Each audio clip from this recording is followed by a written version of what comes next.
Hello, this is Dr. Srinivas, neurophysician. చాలామంది అడుగుతూ ఉంటారు పార్కిన్సన్స్ డిసీజ్ అంటే ఏమిటి అని. పార్కిన్సన్స్ డిసీజ్ అంటే అదొక మెదడు సంబంధించిన జబ్బు. డోపమిన్ అనే ఒక హార్మోను బ్రెయిన్లో ఉత్పత్తి అవ్వక పార్కిన్సన్స్ డిసీజ్ వచ్చి తద్వారా దానికి అయిన కొన్ని లక్షణాలు మనకి కనబడుతూ ఉంటాయి. ఆ లక్షణాలు ఏంటంటే TRAP, ట్రాప్ అంటారు. T అంటే ట్రెమర్ అంటే వణుకుంటుంది.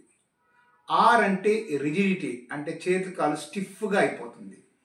A అంటే ఏకైనిసియా స్లోగా నడుస్తారు.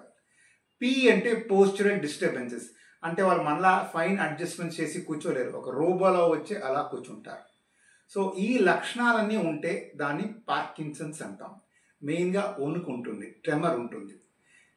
ఈ జబ్బు డోపమిన్ తక్కువైన వల్ల వచ్చే ఒక జబ్బు కాబట్టి మనం మాత్రలు డోపమిన్ ఉండే మాత్రలు ఇస్తే చాలా మటుకు ఈ జబ్బుని కంట్రోల్ చేయొచ్చు. సో పార్కిన్సన్స్ వచ్చిందని మీరు దిగులు చెందక న్యూరాలజిస్ట్ని కన్సల్ట్ చేసేసి తగిన ట్రీట్మెంట్ వాడితే చాలా మటుకు మీ డిసీజ్ని కంట్రోల్ చేయొచ్చు. This is doctor Srinivas, neurophysician. Thank you.